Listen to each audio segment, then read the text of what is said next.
다 같이 말씀 보도록 하겠습니다. 다 같이 말씀 보도록 하겠습니다. 사무엘하 22장 47절에서 51절까지의 말씀입니다. 구약성경 사무엘하 22장 47절에서 51절까지의 말씀, 제가 가진 구약성경 503면에 있습니다. 사무엘하 22장 47절에서 51절, 여러분과 제가 한 절씩 교독하도록 하겠습니다. 47절입니다.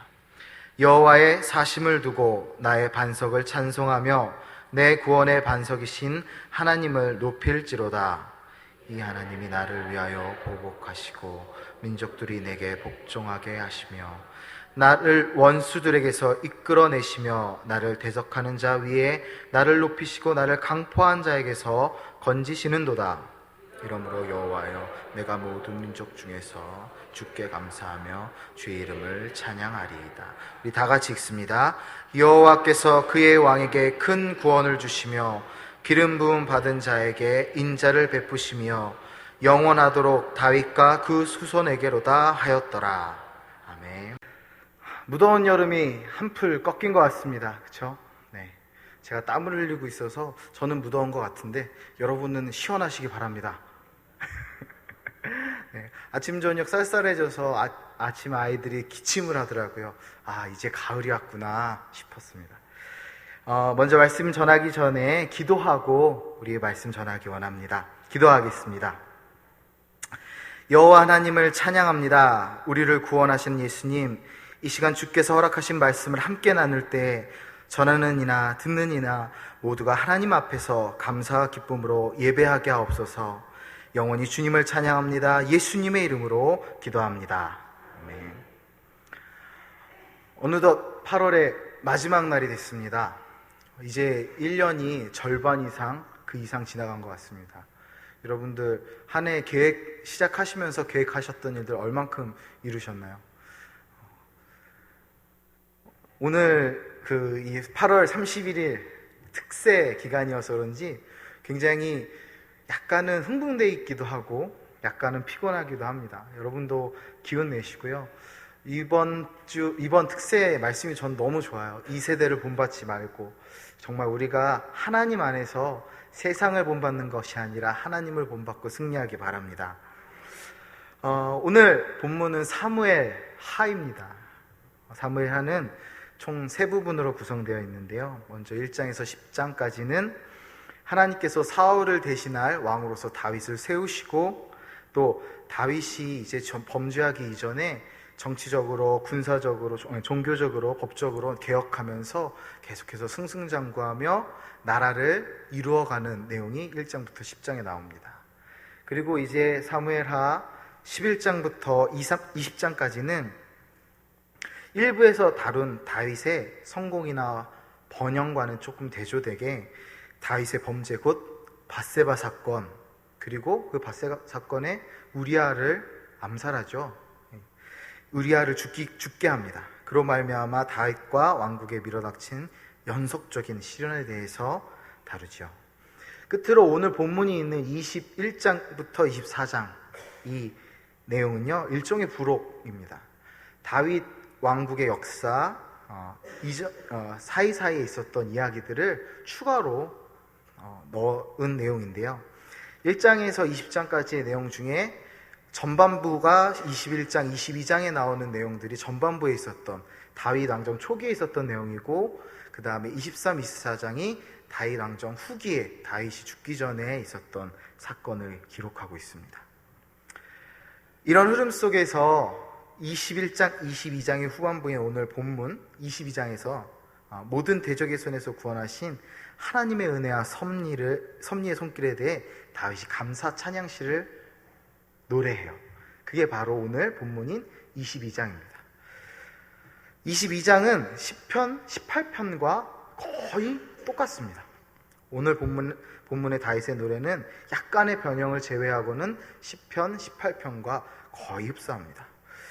이 시간에 10편 18편 46절부터 함께 보고자 합니다. PPT 띄워주시기 바랍니다. 네. 시편 18편 46절에서 우리 마지막 50절까지의 말씀입니다. 네, 제가 떠 있네요. 살 빼야 될 것 같습니다. 저기는 떠 있네. 네. 우리 찾으셨으면 그냥 같이 읽겠습니다. 함께 한 목소리 읽습니다. 시작. 여호와는 살아계시니 나의 반석을 찬송하며 내 구원의 하나님을 높일지로다. 이 하나님이 나를 위하여 보복해 주시고 민족들이 내게 복종하게 해주시도다. 주께서 나를 내 원수들에게서 구조하시니 주께서 나를 대적하는 자들에 위해 나를 높이 드시고 나를 포악한 자에게서 건지시나이다. 여호와여, 이러므로 내가 이방 나라들 중에서 주께 감사하며 주의 이름을 찬송하리이다. 여호와께서 그 왕에게 큰 구원을 주시며 기름 부음 받은 자에게 인자를 베푸시며 영원토록 다윗과 그 후손에게로다. 아멘. 어떠세요? 거의 비슷하죠? 오늘 본문 마지막 절을 제가 읽어보겠습니다. 여호와께서 그의 왕에게 큰 구원을 주시며 기름 부음 받은 자에게 인자를 베푸시며 영원하도록 다윗과 그 후손에게로다 하였더라. 똑같죠? 의 하나 빼고 조사 몇 개를 제외하고는 거의 동일합니다. 22장은 전체가 하나의 노래입니다. 하나의 노래예요. 그래서 사실 오늘 제가 47절에서 52절을 본문으로 잡았지만 51절 본문으로 잡았지만 실제로는 모든 22장 전체가 한 노래이기 때문에 같이 보는 게 맞습니다. 그냥 쉽게 표현하면 이런 거예요. 우리가 찬양을 할 때 아버지 당신의 마음이 있는 곳에 하고 끝나면 뭔가 어색하죠. 도입은 했는데 뭔가 기승전결이 없는, 이야기가 없는. 그래서 오늘 본문을 포함해서 22장은 하나의 노래로서 우리가 봐야 됩니다. 근데 노래라는 것이요, 우리가 구분한다고 문단을 나누고 뭐 분석을 하고 그러기가 쉽지가 않아요. 물론 시로서도 가치가 있고 시로서 볼 수 있지만 대부분 노래는 한 편으로 보는 게, 한 노래로 보는 게 맞죠. 그래서 편하게 우리가 조금 이해하기 쉽도록 몇 개의 부분을 나누어 소개하려고 합니다. 22장은 첫 번째로 1절에 이 다윗이 이 노래를 한다 표제문으로서 하나님의 구원의 은혜를 감사하는 의미를 담아 찬미의 노래를 한다고 밝히고 있습니다. 또 2절에서 4절은 다윗 자신의 구원자이신 하나님을 몇 가지 비유로서 얘기하는데요. 반석이라든지 요새, 건지시는 자, 피할 반석 하나님, 방패, 구원의 뿔, 높은 방대, 나의 피난처, 나의 구원자 등으로 표현해요. 여러분이 찬양하시는 많은 찬양들이 표현하는 표현들이죠. 비유들이죠. 또 이어서 나오는 5절에서 20절까지 긴 15절에서는 여호와께서 하늘과 땅의 모든 피조물을 다스리시는 권세와 능력의 하나님 되심에 대해 찬양하고 있습니다. 다윗의 시들 중에서 이런 찬양들이 많아요. 또 이어서 나오는 21절에서 31절은 여호와의 도를 행한 자신에게 구원의 은총과 자비를 베푸신 것에 대해 찬양하고요. 32절에서 46절은 자신에게 승리를 주신 하나님에 대해서 감사 찬양을 드립니다. 모든 내용이 하나님 감사합니다, 하나님 찬양합니다는 내용이에요. 그리고 오늘 본문인 47절에서부터 일단 49절까지는 하나님께서 다윗 자신의 구원자 되심을 거듭 강조하고 있습니다. 보통 성경에서 이렇게 반복하는 것은 굉장히 강력하게 이야기하는 내용들이에요. 예를 들면 한 문장에서 보통은 그렇게 얘기하는데요. 예수님께서 요한복음에서 진실로 진실로 너희에게 이르노니 라고 하시는 것처럼 반복해서 성경에서 반복하는 것은 더욱더 하나님을 높이고 더욱더 강조하는 내용이라고 보시면 됩니다. 이어서 우리 50절에서 51절은 열방 중에서 여호와께 감사하며 주의 이름을 찬양하겠다는 다윗 자신의 다짐과 여호와께서 자신과 자신의 후손에게 영원토록 큰 구원과 인자를 베푸실 것이라는 자신의 확신을 노래에 담아서 표현하고 있습니다. 이런 22장, 아름다운 노래인 22장이 왜 사무엘하 22장에 나왔을까요? 사무엘이라는 책은 사무엘서는 역사서입니다. 그런데 이 역사서의 한 장을 차지하고 있는 노래가 있는 이유는 무엇일까요?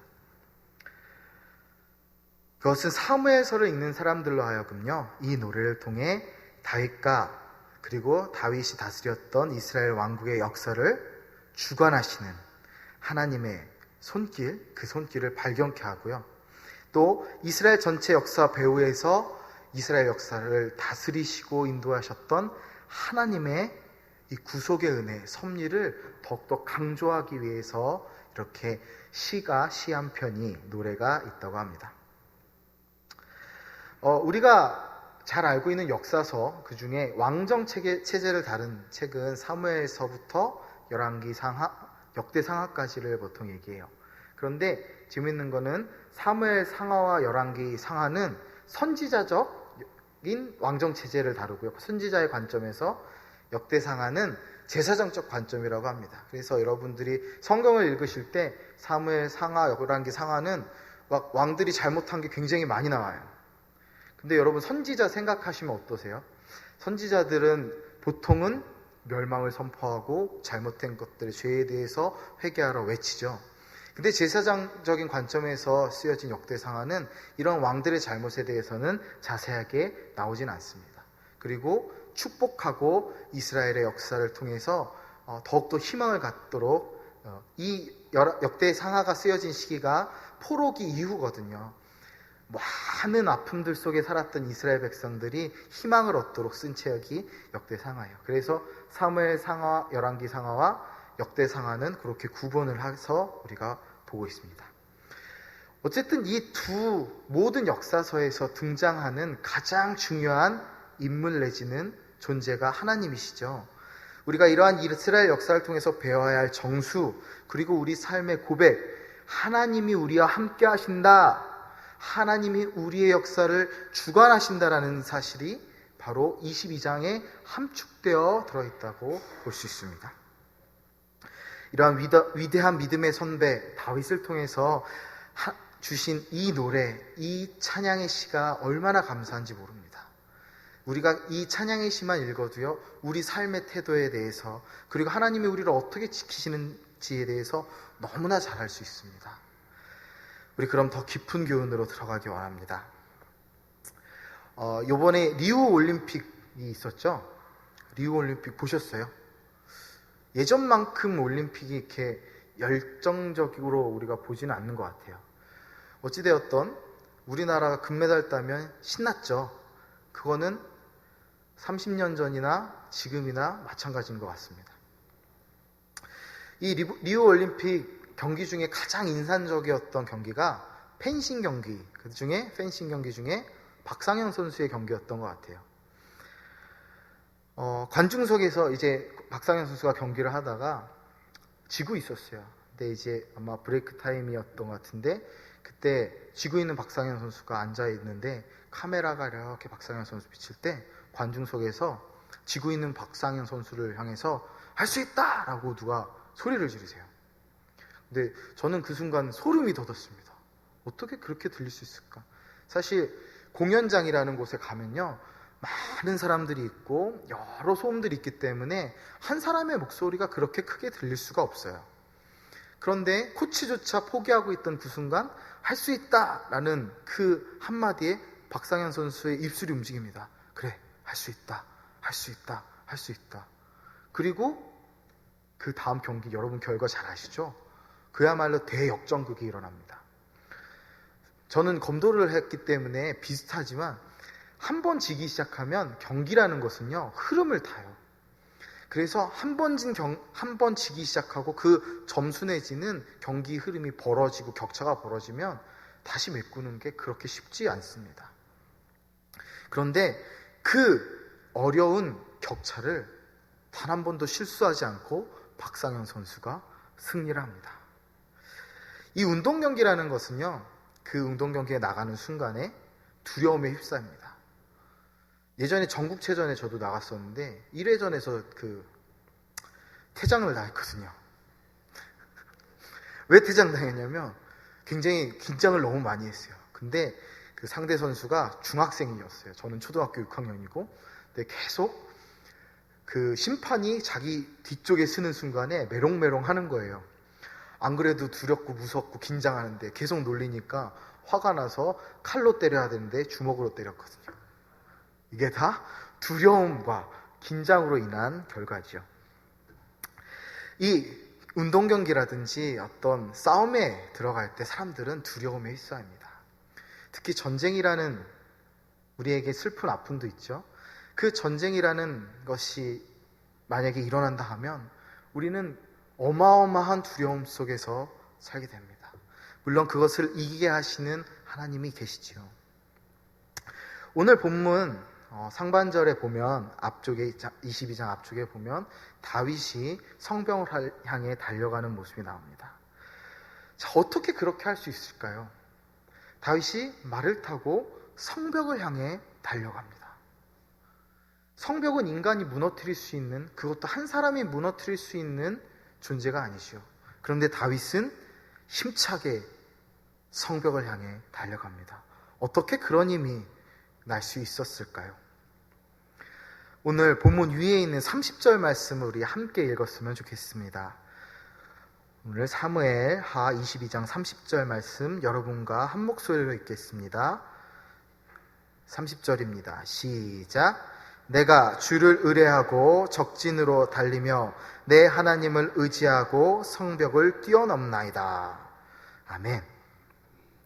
다윗은 지금 대적과 맞서서 승리를 장담할 수 없는 전쟁을 벌이고 있습니다. 함께 읽은 말씀에서 잘 드러나지요. 적진으로 달리며, 다시 한번 띄워주시겠어요? PPT? 네, 다음 장 띄워주시면 됩니다. 적진으로 달리며, 여기서 적진으로에 해당하는 헬라어가 밑에 헬라어가 써있죠. 반대로 읽으시는 겁니다. 우리는 왼쪽에서 오른쪽으로 읽지만 헬라어는 오른쪽에서 왼쪽으로 읽습니다. 오른쪽에서 왼쪽에서 읽을 때 깨두두라고 해서 노란색 글씨 중에 두 번째, 오른쪽에서, 여러분 기준으로 오른쪽에서 첫 번째 글자 맞나요? 아닌가? 왼쪽에서 첫 번째 글자 깨두두라는 단어는 침입하다라는 뜻이에요. 적진으로라는 단어인데 그 원어를 보면 침입하다라는 동사 까다드에서 왔는데, 이거는 침략하거나 약탈을 위해 침입하는 힘센 군사, 강한 군사를 의미합니다. 또 뒤에 있는 적진으로 달리며 라고 달리며로 나왔죠. 히브리어에서는 앞쪽에 있습니다. 이 달리며를 의미하는 단어는 다윗의 유명한 일화 중에 골리앗과 싸운 일화가 있죠. 거기서 다윗이 물맷돌을 던져서 골리앗을 쓰러뜨리고 달려들어서 골리앗의 칼을 빼들어 목을 칩니다. 이때 쓴 단어가 이 단어예요. 자, 그만큼 용맹한 다윗을 의미하고 있습니다. 그러나 다윗은 단순히 그 사람만의 용맹함이 승리의 열쇠가 된 것은 아니었습니다. 그냥 용감한 사람은 얼마든지 있을 수 있죠. 그가 싸운 수많은 적들 속에서 다윗은 언제나 하나님을 의지하고 하나님을 바라보며 찬양하며 승리하였던 겁니다. 다윗은 항상 찬양했던 사람입니다. 자, 다윗은 어둠과 같은 이 전쟁에서 22장 29절에 고백하듯이 하나님께서 등불 되시기에 그분을 의지하여 원수로 가득한 적진을 향해 힘차게 달려나갈 수 있었던 것입니다. 하나님께서 가르쳐 주신 대로 원수의 성벽을 넘고 원수를 향해 화살을 쏘았습니다. 우리도 지금 영적 전쟁 가운데 서 있습니다. 매일매일 싸우죠. 가장 가까운 영적 전쟁이 무엇일까요? 특세 가야 되나 말아야 되나? 그 영적 전쟁입니다. 아침에 눈을 떠야 되나 말아야 되나? 사단이 얘기합니다. 뭘까 힘들어 죽겠는데. 영적 전쟁 가운데 있어요. 마치 우리가 바라보는 세상, 그리고 그런 수많은 순간들이 성벽과 같습니다. 사탄이 우리를 계속 유혹하고 너무나 강해 보여요. 세상이라는 그 존재를 봤을 때 우리가 이길 수 있는 방법은 없어 보입니다. 그러나 생명의 등불이신 예수님께서 모든 지혜와 능력으로 싸움을 가르치시고 선두에 서 계십니다. 우리도 세상으로 나아가기 원합니다. 세상이 악하다고 피하고만 있을 수 없습니다. 그들은 강한 적이어서 우리를 공격하며 우리를 계속해서 쓰러뜨리려 할 것입니다. 그러나 우리가 나아가기 원합니다. 이 세대를 본받지 말고 하나님을 의지하며 여호와를 찬양하며 나아가기 원합니다. 세상의 어떤 적도 두려워하지 마십시오. 이미 저들은 주님 발밑에 있는 자들입니다. 그래서 우린 하늘의 하나님이라고 그러고 땅속 지옥 권세라고 그러잖아요. 어차피 땅 아래에 있는, 우리 발바닥 아래에 있는 하나님께 이미 패배하여서 묻혀버린 존재가 사단입니다. 대장 되신 주님을, 우리를 이끌어주시는 주님을 의지함으로 악한 세상을 향해 다윗과 같이 여호와 하나님을 찬양하며 달려나가십시오. 두 번째로, 하나님께서는 다윗으로 싸우게 하시고 모든 원수를 다윗의 발 아래 엎드려지게 하셨습니다. 대적을 무찔러 그냥 이긴 게 아니라 전멸하게 하셨습니다. 본문 위에 있는 또 38, 39절 우리 함께 볼까요? 사무엘하 22장 38절과 39절입니다. 여러분의 목소리로 읽습니다. 내가 내 원수를 다 같이 시작합니다. 시작.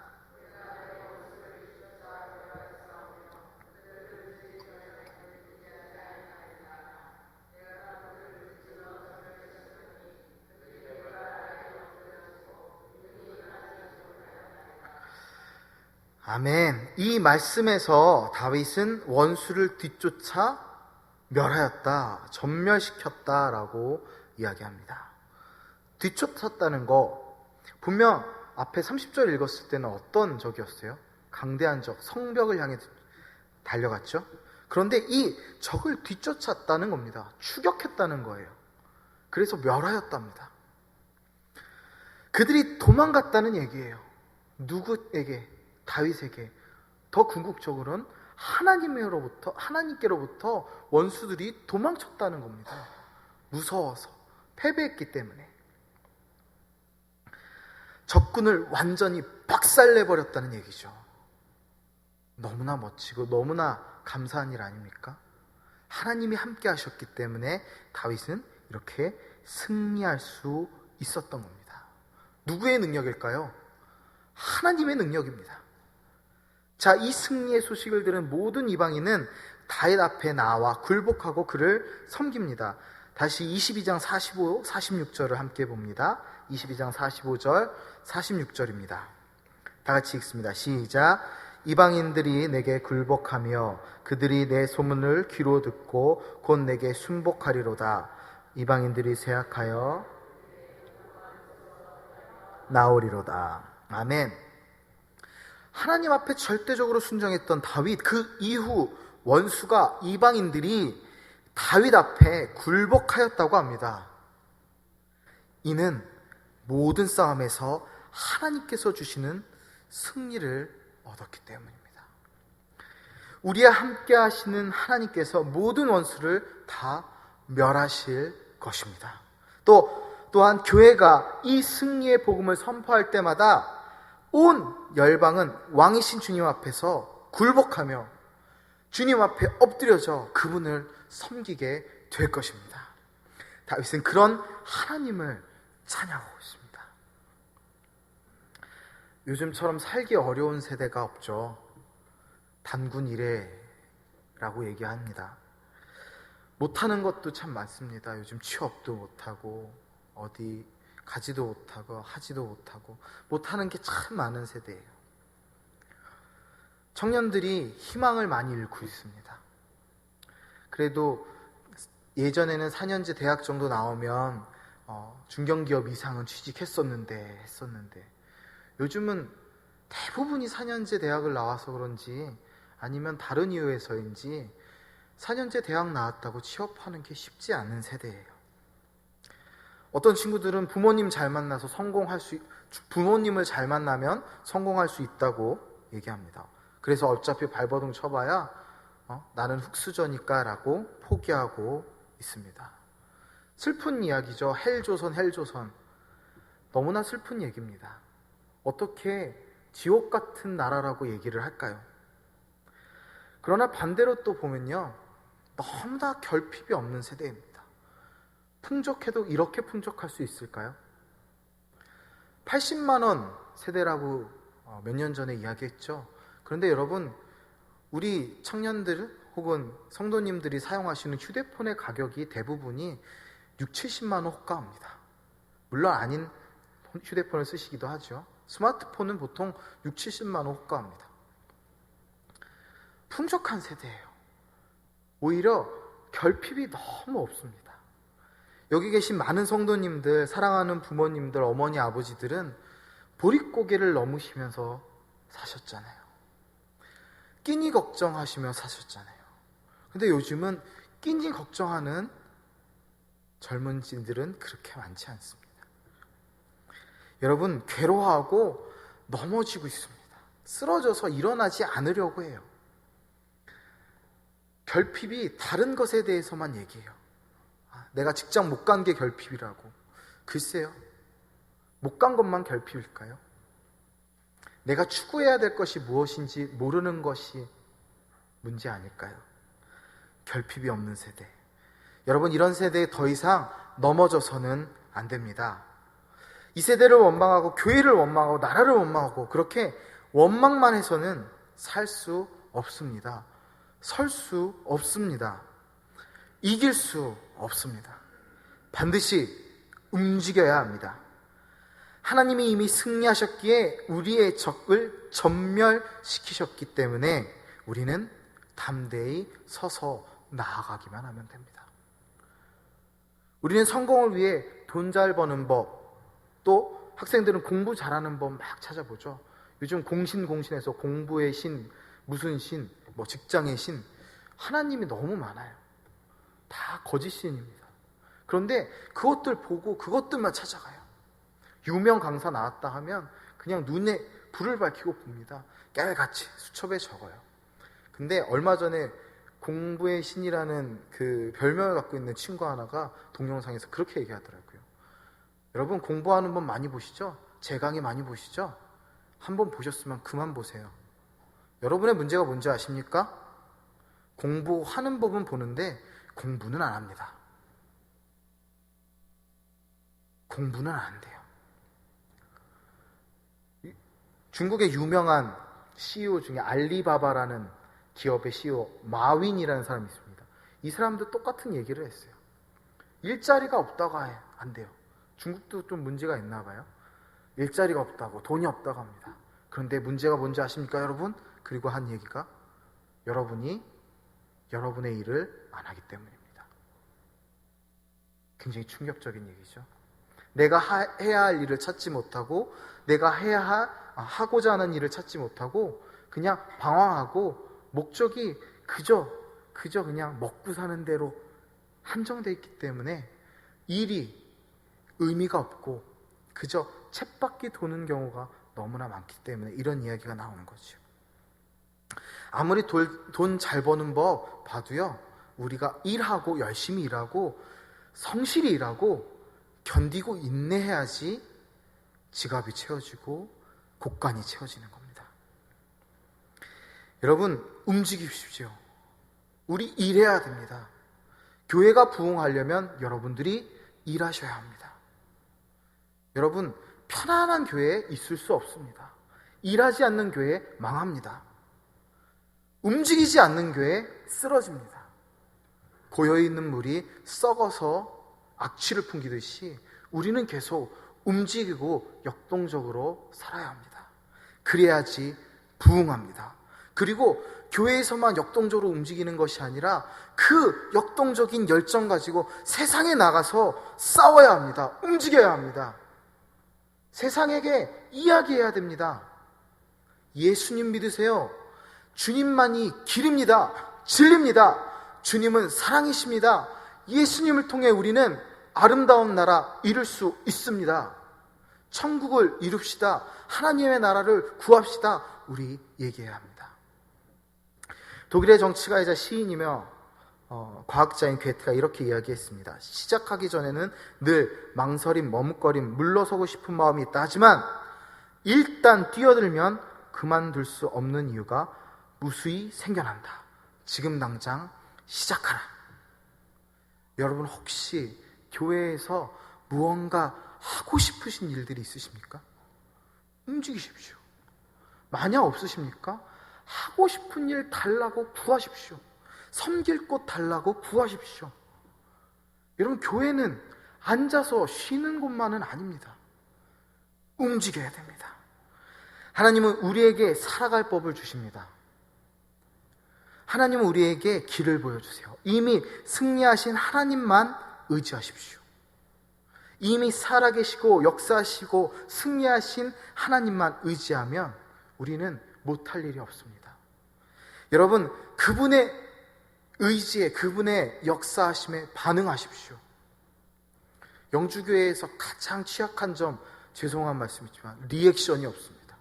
청년들한테 맨날 얘기해요. 리액션 하라고. 리액션 하라고. 은혜 안 돼도 아멘 하라고 해요. 그냥 웬만해서는 목회자들이 나쁜 얘기 안 하거든요. 아멘 하라고, 할렐루야 하라고. 여러분 재밌는 거는요, 할렐루야 하고 아멘 하다 보면 잠이 깨고요, 말씀에 집중이 돼요. 제가 할렐루야 하면 아멘으로 화답하시기 바랍니다. 할렐루야! 그렇습니다. 리액션 하십시오. 하나님께 반응하십시오. 우리 능히 세상을 이길 수 있습니다. 지금 당장 세상 속에서 이미 승리하신 구원자 하나님을 의지하고 찬양하며 나아가시기 바랍니다.